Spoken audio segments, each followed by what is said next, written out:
अल्हम्दुलिल्लाह माअज़ हाज़िरीन अल्लाह रब्बुल आलमीन दरबारे असंख्य शुक्र बहुत बड़ा एहसान एवं दया अल्लाह ताआला फजल व करम अल्लाह ताआला मेहरबानी अल्लाह ताआला আমাদেরকে সুস্থ রেখে ভালোবেসে মহব্বত করে এই আমলি পরিবেশে নুরানি পরিবেশে আল্লাহর ঘর জান্নাতের বাগানে বসে দ্বীনি আলোচনা শোনা এবং বলার তৌফিক ইনায়াত করেছেন দিল থেকে বলি আলহামদুলিল্লাহ।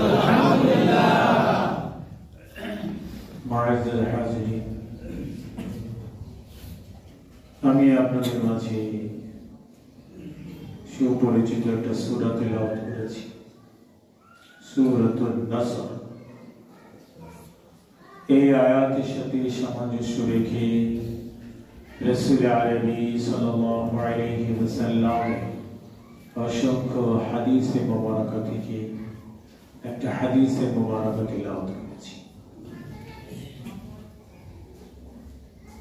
আয়াতকে সামনে রেখে হাদিসকে সামনে রেখে যে বিজয়ের মাস চলতেছে, বিজয়ের মাসে একজন মুমিন বান্দার অনুভূতিটা কেমন হবে, তার কর্মসূচিগুলো কি হবে, কোরআন এবং সুন্নাহর আলোকে এই বিষয়ে আলোচনা হবে। আল্লাহ তাআলা আমাদেরকে তৌফিক দান করেন, বলেন আমিন। যখন মক্কা বিজয় হয়েছে, ইসলামের জয় জয় ধ্বনি চতুর্দিক থেকে আওয়াজ আসতেছিল, দলে দলে মানুষ ইসলাম ধর্ম গ্রহণ করতেছিলেন। আল্লাহ রাসূল মদিনায় রাষ্ট্র খেলাফত মিনহাজিকে নবুয়া খেলাফত কায়েম করলেন, ইসলামী হুকুমত প্রতিষ্ঠিত হলো, গোলাম খুদ্দামের অভাব হলো না। এজন্য ফাতিমা রাদিয়াল্লাহু তাআলা আনহাকে আলী রাদিয়াল্লাহু তাআলা আনহু বললেন, রাসূলের কাছে তো এখন অনেক গোলাম বান্দী আছে, আমরা তো ইচ্ছে করলে এই নিয়ামত গ্রহণ করতে পারি, চলো আমি আর তুমি যাই রাসূলের কাছ থেকে একটা গোলাম নিয়ে আসি। তুমি সারাদিন যে কাজ করো, জব ভাঙ্গো, আটা ভাঙ্গো, জাতা দিয়ে পিষতে পিষতে তোমার হাত দাগ হয়ে গেছে, কূপ থেকে পানি উঠাইতে উঠাইতে হাতে দাগ হয়ে গেছে। এখন যদি একজন গোলাম বান্দি আমাদের ঘরে আসে, কাজ করবে সে, তুমি একটু ফুসরাত পাবে, চলো আমরা যাই। তো রাসূলের দরবারে গিয়েছে। রাসূলের দরবারে যাওয়ার পরে মা ফাতিমা রাদিয়াল্লাহু তাআলা আনহা যখন কাজের জন্য গোলাম চেয়েছেন, তখন আল্লাহ রাসূল বলেন, ফাতেমা, গোলামের থেকে কি খায়রুল লাকাল গোলাম, গোলামের থেকে কি উত্তম জিনিস তোমাকে দিব? বললেন যে নাম বাবা, আপনি আমাকে উত্তম জিনিস দেন, সেটাই আমি দিব। সুবহানাল্লাহ। গেছে কি আনতে? কাজের লোক। আল্লাহ রাসূল বললেন, তুমি ওই গোলামের থেকে দামি তাসবিহ আর আমল তোমাকে আমি দিয়ে দিচ্ছি, তুমি এটি করলে ওই গোলাম থেকে তুমি আখিরাতের জিন্দেগির জন্য অনেক লাভবান মর্যাদাপূর্ণ হয়ে যাবে। আল্লাহ রাসূলকে বললেন, সেটা বলুন। বলে, ইয়া আউয়ালাল আউয়ালিন, ইয়া আখিরাল আখিরিন, ইয়া যাল কুওয়াতিল মাতিন, ইয়া রাহিমাল মাসাকিন, ইয়া আরহামার রাহিমিন। পাঁচটা তাসবিহ দিয়েছেন। কয়টা? বলে এই পাঁচটা তাসবিহ যদি দৈনিক একবার আমল করো, তোমার যে কাজ করলে যে কষ্ট হতে এটা লাঘব হবে, গোলাম আজাদ করার থেকেও বেশি দামি সব তোমার আমলনামায় লেখা হবে। সুবহানাল্লাহ। গেছেন গোলাম আনতে, কি দিয়েছেন? আমল দিয়েছে। আর এখন তো বিজয় হলে আমরা কতজন কত সুবিধা গ্রহণ করে ব্যাংক অ্যাকাউন্ট করে ফেলি। আখিরাতের জিন্দেগি আসল জিন্দেগি, এজন্য আবু হুরায়রা রাদিয়াল্লাহু তাআলা বলেন, আল্লাহুম্মা ইন্নাল আইশা আইশাল আখিরা, আখিরাতের জীবনই আসল জীবন। দুনিয়ার জিন্দেগির আসল জীবন নয়, ধোঁকার বস্তু। আল্লাহ রাসূলের কাছে গেলেন গোলাম আনতে, একটু ফুসরাত পাবে, জিন্দেগিকে একটু আরাম বোধ করবে, দুনিয়ার জিন্দেগি একটু আরাম করবে। আল্লাহ রাসূল বলে দিলেন, না, গোলাম নয়, তাসবিহ গ্রহণ করো। সুবহানাল্লাহ। তাসবিহটা কি বলেন সবাই আমার সাথে? ইয়া আউয়ালাল আউয়ালিন, ইয়া আখিরাল আখিরিন, ইয়া যাল কুওয়াতিল মাতিন, ইয়া রাহিমাল মাসাকিন, ইয়া আরহামার রাহিমিন। এই তাসবিহ দিয়েছেন বলে এই তাসবিহ আমল করে দৈনিক তুমি। সুবহানাল্লাহ। কষ্ট হবে না। কি হবে না? কষ্ট হবে না। আমরা তো কাজ করি, অনেক সময় দেখি তো অনেক মজুরি, যারা দিন মজুরি খাটে কাজ করে, দেখি তো হেইও কি বলে, হেইও কয়। আরো কত ধরনের ছন্দ আছে তাদের বানানো। ওরা মনে করে এই ছন্দগুলো বললে একটু আনন্দ বোধ হবে, আনন্দ পাবে, কিন্তু সওয়াব পাবে না। কিভাবে? অনেকে কাজ করে না, তারপরে বাজনা বাজায়, গান ছাড়ে, তার অনুভূতি আর একজন গজল শুনেও কাজ করতেছে, তার অনুভূতি কি এক? ওটা সওয়াব হচ্ছে আর ওটা গুনাহ হচ্ছে। এই জন্য অসংখ্য নিয়ামত আল্লাহ তাআলা আমাদেরকে দিয়েছেন, অসংখ্য নিয়ামতের মাঝে আল্লাহ তাআলা আমাদেরকে ডুবাই রেখেছেন। ওই সকল নিয়ামতের মাঝে বিজয়, এটা একটা বড় নিয়ামত। বিজয় যে দান করেছে আল্লাহ তাআলা, এক এক বিজয় এক এক উদ্দেশ্যকে কেন্দ্র করে হয়, কিন্তু সেটাকে ধরে রাখা যায় না, ধরে রাখতে পারছে না। এজন্য এই নিয়ামতের শুকর আদায় করা, দেশকে ভালোবাসতে হবে। হুব্বুল ওয়াতানি মিনাল ঈমান, দেশ প্রেমিক হওয়া। দেশ প্রেমিক তো দূরের কথা, দাঙ্গা হাঙ্গামার হিংসার ভিতরে ডুবে আছি। ক্ষমতা আসেনি, এখনই দখল করার মধ্যে বসে আছি। সব দলের হালত তো আমরা দেখলাম। এখন একটা খেলাফত দরকার, কিনা বলেন? খেলাফত দরকার, ইসলামী হুকুমত কায়েম হওয়া দরকার, জরুরি। যদি ইসলামী হুকুমত স্টেট কায়েম হয়, তাহলে এদেশে শান্তি আসবে, না হলে শান্তি আসার কোনো রাস্তা নাই।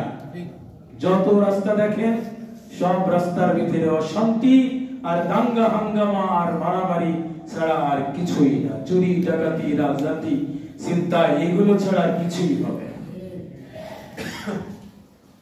শুধু ঠিক আর আওয়াজ দিলে হবে না, বাস্তবে কাজ করতে হবে। কি করতে হবে? কাজ করতে হবে। খেলাফতের কাজ যদি কেউ করে, তাহলে দুনিয়ায় সে কোনো কিছু পাবে না, আখিরাতে পাবে। ইন্নাল আইশা আইশাল আখিরা, আখিরাতের জিন্দেগি আসল জিন্দেগি। দুনিয়ায় আওয়ামী লীগ, বিএনপি, বিভিন্ন রাজনীতিতে যত দল আছে করলে অনেক কিছু পাওয়া যায়, কিন্তু খেলাফত এটা করলে দিনের কাজের জন্য নিজের পকেটের টাকা খরচ করতে হবে। কি করতে হবে? দিনের জান মাল এগুলো আল্লাহ রাস্তায় নিজেরটা নিজে খরচ করতে হবে। এর বিনিময়ে আখিরাত পাবো। দুনিয়ায় মানুষ তখন শান্তিতে ঘুমাইতে পারবে। এজন্য বিজয় যে নিয়ামত, এই নিয়ামত এর একটা অংশ হলো দেশকে ভালোবাসতে হবে। দেশকে কি করতে হবে? ভালোবাসতে হবে। কোন যদি খারাপ চক্ষু দেশের প্রতি নজর দিতে থাকে, তাহলে সেই নজরকে কেড়ে দিতে হবে, এমন ভাবে এটাকে ছো মারতে হবে। দেশকে রক্ষা করা তখন ঈমানি দায়িত্ব হয়ে যায়। যারাই চায় দেশকে আগ্রাসন করে দখল করতে চায়, তারা ভুল করছে। একজন ঈমানওয়ালা যদি তার ঈমানই বলিয়ান হয়ে যদি এর মোকাবেলা করে, তাহলে কখনো দেশকে কেউ ছিনিয়ে নিতে পারবে না।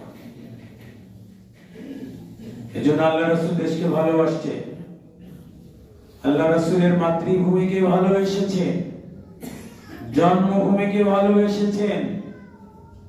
আল্লাহ রাসূল মক্কায় জন্মগ্রহণ করেছে।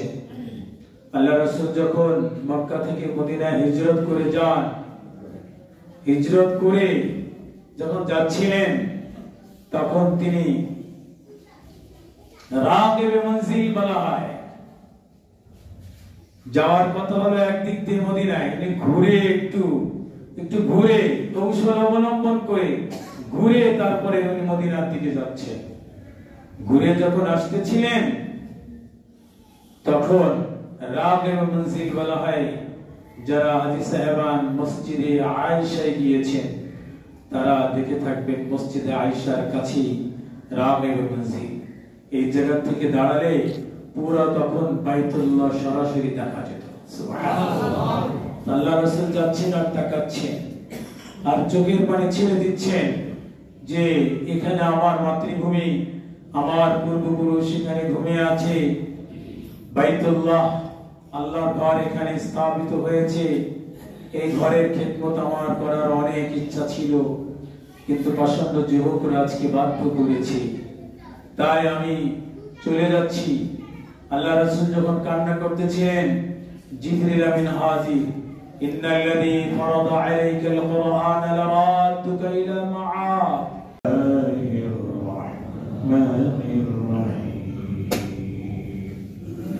إذا جاء نصر الله والفتح ورأيت الناس يدخلون في دين الله أفواجا فسبح بحمد ربك واستغفر إنه كان توابا. وعن أبي هريرة رضي الله تعالى عنه قال قال رسول الله صلى الله عليه وسلم اللهم إن العيش عيش الآخرة. فقال سبحانه وتعالى في شان حبيب إن الله وملائكته يصلون على النبي يا أيها الذين آمنوا صلوا عليه وسلموا تسليما. اللهم صل على محمد وعلى آل محمد كما صليت على إبراهيم وعلى آل إبراهيم إنك حميد مجيد. اللهم بارك على محمد وعلى آل محمد كما باركت على إبراهيم وعلى آل إبراهيم إنك حميد مجيد. بلغ الأعلى بكماله كشف الدجى بجماله حسنت جميع خصاله صلوا عليه خانه کعبہ کا منظر اے خدا دکھلا مجھے مکہ و یثرب کا منظر دیکھنے کو دے مجھے. بلغت علی کمالہ کشف الدجى بجمالہ حسنت جميع خصاله صلوا عليه وآله. لا إله إلا الله لا إله إلا الله لا إله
बहुत बड़ा एहसान एवं दया अल्लाह ताला फजल व करम अल्लाह ताला मेहरबानी अल्लाह ताला আমাদেরকে সুস্থ রেখে ভালোবেসে মহব্বত করে এই আমলি পরিবেশে নুরানি পরিবেশে আল্লাহর ঘর জান্নাতের বাগানে বসে দ্বীনি আলোচনা শোনা এবং বলার তৌফিক ইনায়াত করেছেন দিল থেকে বলি আলহামদুলিল্লাহ। মুআজ্জাল হাজিরিন, আমি আপনাদের মাঝে সুপরিচিত একটা সূরা তেলাওয়াত করেছি, সূরাতুন নাসর। এই আয়াতের সাথে সামঞ্জস্য রেখে রাসূল আরবি সাল্লাল্লাহু আলাইহি ওয়াসাল্লাম অসংখ্য হাদিসে মুবারাকা থেকে একটা হাদিসে মুবারাকা তেলাওয়াত করেছি। আয়াতকে সামনে রেখে হাদিসকে সামনে রেখে যে বিজয়ের মাস চলতেছে, বিজয় মাসে একজন মুমিন বান্দার অনুভূতিটা কেমন হবে, তার কর্মসূচিগুলো কি হবে, কোরআন এবং সুন্নাহর আলোকে এই বিষয়ে আলোচনা হবে। আল্লাহ তাআলা আমাদেরকে তৌফিক দান করেন, বলেন আমিন। যখন মক্কা বিজয় হয়েছে, ইসলামের জয় জয় ধ্বনি চতুর্দিক থেকে আওয়াজ আসতেছিল, দলে দলে মানুষ ইসলাম ধর্ম গ্রহণ করতেছিলেন। আল্লাহ রাসূল মদিনায় রাষ্ট্র খেলাফত মিনহাজিকে নবুয়া খেলাফত কায়েম করলেন, ইসলামী হুকুমত প্রতিষ্ঠিত হলো, গোলাম খুদ্দামের অভাব হলো না। এজন্য ফাতিমা রাদিয়াল্লাহু তাআলা আনহাকে আলী রাদিয়াল্লাহু তাআলা আনহু বললেন, রাসূলের কাছে তো এখন অনেক গোলাম বান্দী আছে, আমরা তো ইচ্ছে করলে এই নিয়ামত গ্রহণ করতে পারি, চলো আমি আর তুমি যাই রাসূলের কাছ থেকে একটা গোলাম নিয়ে আসি। তুমি সারাদিন যে কাজ করো, জব ভাঙ্গো, আটা ভাঙ্গো, জাতা দিয়ে পিষতে পিষতে তোমার হাত দাগ হয়ে গেছে, কূপ থেকে পানি উঠাইতে উঠাইতে হাতে দাগ হয়ে গেছে। এখন যদি একজন গোলাম বান্দি আমাদের ঘরে আসে, কাজ করবে সে, তুমি একটু ফুসরাত পাবে, চলো আমরা যাই। তো রাসূলের দরবারে গিয়েছে। রাসূলের দরবারে যাওয়ার পরে মা ফাতিমা রাদিয়াল্লাহু তাআলা আনহা যখন কাজের জন্য গোলাম চেয়েছেন, তখন আল্লাহ রাসূল বলেন, ফাতিমা, গোলামের থেকে কি খায়রুল লাকাল গোলাম, গোলামের থেকে কি উত্তম জিনিস তোমাকে দিব? বললেন যে নাম বাবা, আপনি আমাকে উত্তম জিনিস দেন, সেটাই আমি দিব। সুবহানাল্লাহ। গেছে কি আনতে? কাজের লোক। আল্লাহ রাসূল বললেন, তুমি ওই গোলামের থেকে দামি তাসবিহ আর আমল তোমাকে আমি দিয়ে দিচ্ছি, তুমি এটি করলে ওই গোলাম থেকে তুমি আখিরাতের জিন্দেগির জন্য অনেক লাভবান মর্যাদাপূর্ণ হয়ে যাবে। আল্লাহ রাসূলকে বললেন সেটা বলুন, বলে ইয়া আউয়ালাল আউয়ালিন ইয়া আখিরাল আখিরিন ইয়া যাল কুওয়াতিল মাতিন ইয়া রাহিমাল মাসাকিন ইয়া আরহামার রাহিমিন। পাঁচটা তাসবিহ দিয়েছেন। কয়টা? বলে এই পাঁচটা তাসবিহ যদি দৈনিক একবার আমল করো, তোমার যে কাজ করলে যে কষ্ট হতে এটা লাঘব তো হবে, গোলাম আজাদ করার থেকেও বেশি দামি সব তোমার আমলনামায় লেখা হবে। গেছেন গোলাম আনতে, কি দিয়েছেন? আমল দিয়েছেন। আর এখন তো বিজয় হলে আমরা কতজন কত সুবিধা গ্রহণ করে ব্যাংক অ্যাকাউন্ট করে ফেলি। আখিরাতের জিন্দেগি আসল জিন্দেগি। এজন্য আবু হুরায়রা রাদিয়াল্লাহু তাআলা আনহু বলেন, আল্লাহুম্মা ইন্নাল আইশা আইশাল আখিরা, আখিরাতের জীবনই আসল জীবন। দুনিয়ার জিন্দেগির আসল জীবন নয়, ধোঁকার বস্তু। আল্লাহ রাসূলের কাছে গেলেন গোলাম আনতে, একটু ফুসরাত পাবে, জিন্দেগিকে একটু আরাম বোধ করবে, দুনিয়ার জিন্দেগি একটু আরাম করবে। আল্লাহ রাসূল বলে দিলেন, না, গোলাম নয়, তাসবিহ গ্রহণ করো। সুবহানাল্লাহ। তাসবিহটা কি বলেন সবাই আমার সাথে? ইয়া আউয়ালাল আউয়ালিন ইয়া আখিরাল আখিরিন ইয়া যাল কুওয়াতিল মাতিন ইয়া রাহিমাল মাসাকিন ইয়া আরহামার রাহিমিন। এই তাসবিহ দিয়েছেন। বলে তাসবিহ আমল করো দৈনিক তুমি। সুবহানাল্লাহ। কষ্ট হবে না। কি হবে না? কষ্ট হবে না। আমরা তো কাজ করি, অনেক সময় দেখি তো অনেক মজুরি, যারা দিন মজুরি খাটে কাজ করে, দেখি তো হেইও, কি বলে হেইও কয়। আরো কত ধরনের ছন্দ আছে তাদের বানানো। ওরা মনে করে এই ছন্দগুলো বললে একটু আনন্দ বোধ হবে, আনন্দ পাবে, কিন্তু সব পাবে না। কিভাবে? অনেকে কাজ করে না, তারপরে বাজনা বাজায়, গান ছাড়ে, তার অনুভূতি আর একজন গজল শুনেও কাজ করতেছে, তার অনুভূতি কি এক? ওটা সব হচ্ছে আর ওটা গুনাহ হচ্ছে। এই জন্য অসংখ্য নিয়ামত আল্লাহ তাআলা আমাদেরকে দিয়েছেন। অসংখ্য নিয়ামতের মাঝে আল্লাহ তাআলা আমাদেরকে ডুবাই রেখেছেন। ওই সকল নিয়ামতের মাঝে বিজয়, এটা একটা বড় নিয়ামত। বিজয় যে দান করেছে আল্লাহ তাআলা, এক এক বিজয় এক এক উদ্দেশ্যকে করে কেন্দ্র করে হয়, কিন্তু সেটাকে ধরে রাখা যায় না, ধরে রাখতে পারছে না। এজন্য এই নিয়ামতের শুকর আদায় করা, দেশকে ভালোবাসতে হবে। হুব্বুল ওয়াতানি মিনাল ঈমান, দেশ প্রেমিক হওয়া। দেশ প্রেমিক তো দূরের কথা, দাঙ্গা হাঙ্গামার হিংসার ভিতরে ডুবে আছি। ক্ষমতা আসেনি, এখনই দখল করার মধ্যে বসে আছি। সব দলের হালত তো আমরা দেখলাম। এখন একটা খেলাফত দরকার, কিনা বলেন? খেলাফত দরকার, ইসলামী হুকুমত কায়েম হওয়া দরকার, জরুরি। যদি ইসলামী হুকুমত স্টেট কায়েম হয়, তাহলে এদেশে শান্তি আসবে, না হলে শান্তি আসার কোনো রাস্তা নাই। যত রাস্তা দেখেন, সব রাস্তার ভিতরে অশান্তি আর দাঙ্গা হাঙ্গামা আর মারামারি ছাড়া আর কিছুই না। চুরি ডাকাতি রাজনীতি চিন্তা এগুলো ছাড়া কিছুই হবে না। শুধু ঠিক আর আওয়াজ দিলে হবে না, বাস্তবে কাজ করতে হবে। কি করতে হবে? কাজ করতে হবে। খেলাফতের কাজ যদি কেউ করে, তাহলে দুনিয়ায় সে কোনো কিছু পাবে না, আখিরাতে পাবে। ইন্নাল আইশা আইশাল আখিরা, আখিরাতের জিন্দেগি আসল জিন্দেগি। দুনিয়ায় আওয়ামী লীগ, বিএনপি, বিভিন্ন রাজনীতিতে যত দল আছে করলে অনেক কিছু পাওয়া যায়, কিন্তু খেলাফত এটা করলে দিনের কাজের জন্য নিজের পকেটের টাকা খরচ করতে হবে। কি করতে হবে?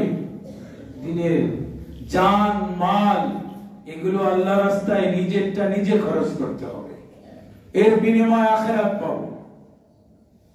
দুনিয়ায় মানুষ তখন শান্তিতে ঘুমাইতে পারবে। এজন্য বিজয় যে নিয়ামত, এই নিয়ামত এর একটা অংশ হলো দেশকে ভালোবাসতে হবে। দেশকে কি করতে হবে? ভালোবাসতে হবে। কোন যদি খারাপ চক্ষু দেশের প্রতি নজর দিতে থাকে, তাহলে সেই নজরকে কেড়ে দিতে হবে, এমন ভাবে এটাকে ছো মারতে হবে, দেশকে রক্ষা করা তখন ঈমানি দায়িত্ব হয়ে যায়। যারাই চায় দেশকে আগ্রাসন করে দখল করতে চায়, তারা ভুল করছে।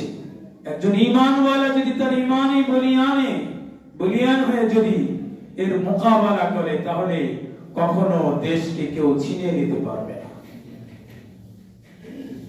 এজন্য আল্লাহ রাসূল দেশকে ভালোবাসছে, আল্লাহ রাসূলের মাতৃভূমিকে ভালোবেসেছেন, জন্মভূমিকে ভালোবেসেছেন। আল্লাহ রাসূল মক্কায় জন্মগ্রহণ করেছে। আল্লাহ রাসূল যখন মক্কা থেকে মদিনায় হিজরত করে যান, হিজরত করে যখন যাচ্ছিলেন, তখন তিনি রাগিবে মনজিল বলা হয়। যাওয়ার কথা হলো একদিক দিয়ে মদিনায়, ঘুরে একটু ঘুরে কৌশল অবলম্বন করে ঘুরে তারপরে উনি মদিনার দিকে যাচ্ছে। ঘুরে যখন আসতেছিলেন, তখন রাগিবে মনজিল বলা হয়। যারা হাজী সাহেবান মসজিদে আয়েশায় গিয়েছেন, তারা দেখে থাকবেন মসজিদে আয়েশার কাছে রাগিবে মনজিল। এই জায়গা থেকে দাঁড়ালে পুরো তখন বাইতুল্লাহ সরাসরি দেখা যেত। সুবহানাল্লাহ। আল্লাহ রাসূল যাচ্ছেন আর তাকাচ্ছেন, আর চোখের পানি ছেড়ে দিচ্ছেন যে এখানে আমার মাতৃভূমি, আমার পূর্বপুরুষ এখানে ঘুমিয়ে আছে, বাইতুল্লাহ আল্লাহর ঘর এখানে স্থাপিত হয়েছে। এই ঘরের খেদমত আমার করার অনেক ইচ্ছা ছিল, কিন্তু প্রচন্ড যুবকরা আজকে বাধ্য করেছে, তাই আমি চলে যাচ্ছি।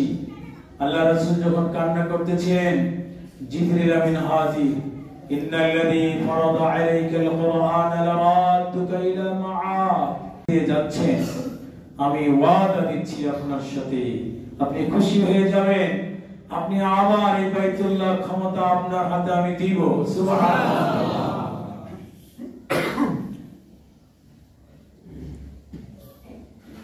মান ক্বাতালা নাফসান ومن قتل مسلما فقد جعلناه وليه سلطانا। আল্লাহ তাআলার ওয়াদা আছে, যারা মাজলুম হয়, নির্যাতিত হয়, আল্লাহ তাআলা তাদের এই নির্যাতন মাজলুম হওয়ার বিনিময়ে সুলতানাতার রাষ্ট্র ক্ষমতা দান করে থাকে। সুবহানাল্লাহ। আল্লাহ রাসূল চলে গেলেন, 10 বছর পরে আল্লাহ তাআলা বিজয় দান করছে। সুবহানাল্লাহ। সবর ইখতিয়ার করতে হয়েছে। এজন্য বিজয়ের জন্য কষ্ট মুশাক্কাত ঢালতে হয়, অনেক কিছু ত্যাগ করতে হয়। যদি খেলাফত মিনহাজিকে নবুওয়া প্রতিষ্ঠা করতে হয়, জান কুরবানি করতে হবে, মাল কুরবানি করতে হবে, ঘর বাড়ি ছেলে মেয়ে নিজের সব আপনজন ব্যবসা প্রতিষ্ঠান সব কিছুকে ছেড়ে দিয়ে মক্কা ছেড়ে মদিনায় গেছে, এই কুরবানি পেশ করেছে, আবার আল্লাহ তাআলা সেগুলো দিয়ে দিয়েছে। সুবহানাল্লাহ। যেমন কুরবানি এর পুরস্কার, ঠিক এরকম খালি খেলাফত যে ঠিক বলেন, এটার জন্য এর পিছনে কুরবানি পেশ করতে হবে। আল্লাহ রাসূল দেশকে ভালোবেসেছেন, আমাদের এটা ঈমানি দায়িত্ব, দেশকে ভালোবাসা, মহব্বত করা। দেশকে ভালোবাসার অর্থ এটা নয় যে অন্য দেশকে আমি ঘৃণা করব, তা নয়। দেশকে ভালোবাসতে হবে। মনে করেন দক্ষিণ রাজারবাগ কেন্দ্রীয় মসজিদে একজন সভাপতি নিযুক্ত হবে, নবনির্বাচিত সভাপতি হবে, প্রার্থী হলো 1 কোটি। কত প্রার্থী? কত?